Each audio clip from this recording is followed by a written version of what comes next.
Hey everyone, it's James from FunFoods, and today I'm going to show you how to make these homemade peppermint marshmallows that look like wrapped presents. So keep watching and I'll show you step by step how to make these. The first thing you want to do is start off with a bowl from a stand mixer. A stand mixer will make your life a lot easier. You don't have to use one, but it will make it easier. In that bowl, I'm going to add a half a cup of cold water. And then I have these packages of unflavored gelatin. I'm going to put 3 packages of that in there.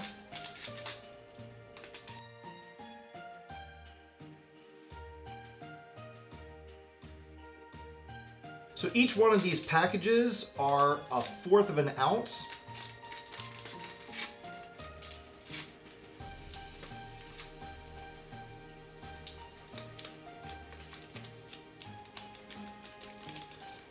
Now just take your attachment to your stand mixer, your whisk attachment, and mix it in.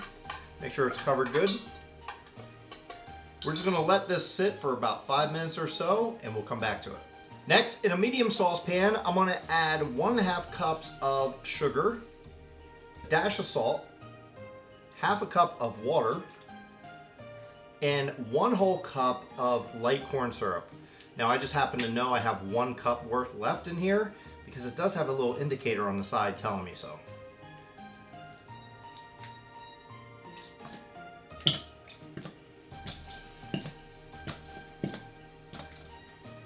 Now we're going to take this over to the stove and we're going to heat it up until it gets to 240 degrees Fahrenheit. Now just put it over medium-high heat. Give it a light stir.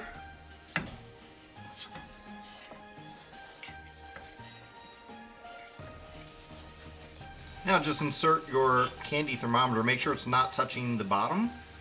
And we'll wait till it gets to 240 degrees Fahrenheit. Okay, so when it reaches over 240 degrees Fahrenheit, cut off your heat. And we're going to bring this over to our workstation. Now that our sugar mixture has reached 240 degrees Fahrenheit, what we're going to do is bring in our stand mixer. We're going to bring it to our workstation here, and we're going to slowly add in the heated mixture to our gelatin mixture.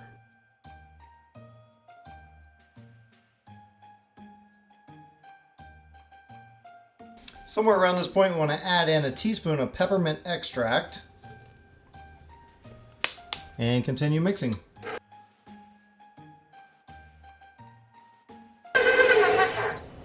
So after about 10 to 12 minutes of mixing, it should have this nice white silky appearance and rather sticky. Now we know it's done. We're going to take this and pour it into our dish. Before we pour our contents into our dish, it's just a casserole dish I'm using here, a smaller one. And I just have some butter, about a teaspoon or tablespoon of butter. We're going to grease the bottom of this dish really good. Now just remove your whisk attachment, and we want to just take all the contents off there best we can.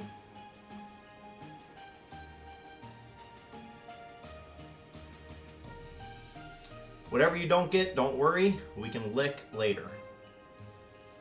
Now just fill this with your contents. It's like a big marshmallow fluff.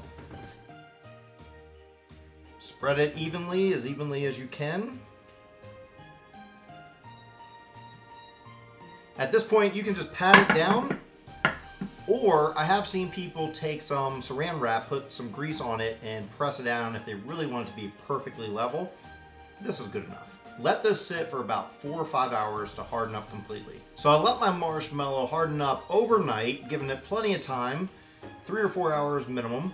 What I'm going to do right now are cut them into little squares. Now, I am going to spray my knife with some cooking spray, just to make it so it doesn't stick to it as easily. You know, it might be easier if I flop it out first. So I just have some wax paper here. I'm going to take this and see if I can pull the sides away a little bit. See if this works.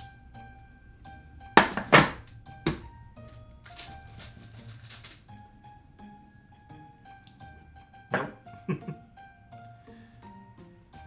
I have good success with pulling it with my hands, so I guess we'll do that. That worked out.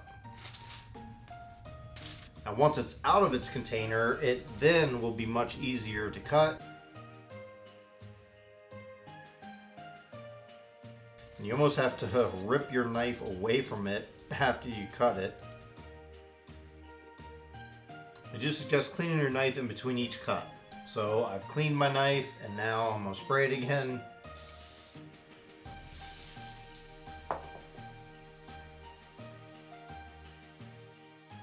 We'll get back to this one in a minute, but I just want to show you what we want to do.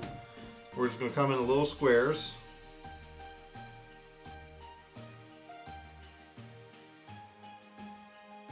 So after you cut up your marshmallows, what you want to do is, I have 4 different plates here, and one of them I have just these little rainbow sprinkle balls, basically.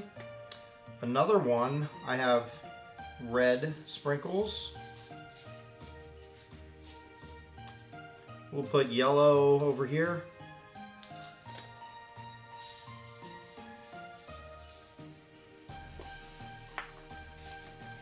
And green here.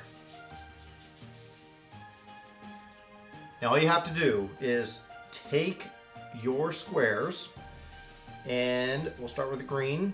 Just push it in there. Your marshmallows are sticky enough to grab those sprinkles. Just go around on all sides, cover it really good, and there you have it.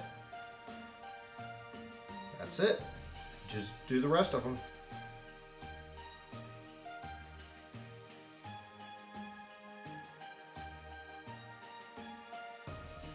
Well, now it's time for the taste test. I'm going to bite into one of these yellow ones, and I think it looks pretty good. Let's give it a shot.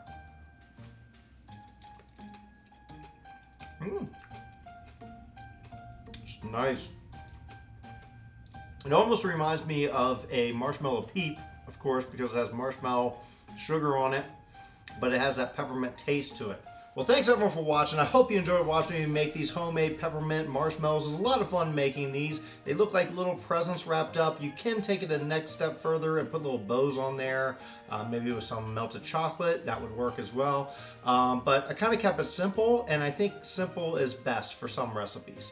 So I hope you enjoyed this, and if you did, please hit that like button. Also, hit that big red subscribe button if you're not already subscribed. You get new videos all the time. And as always, check the videos out to the side that I think you may enjoy as well. And until then, I'll see you next time.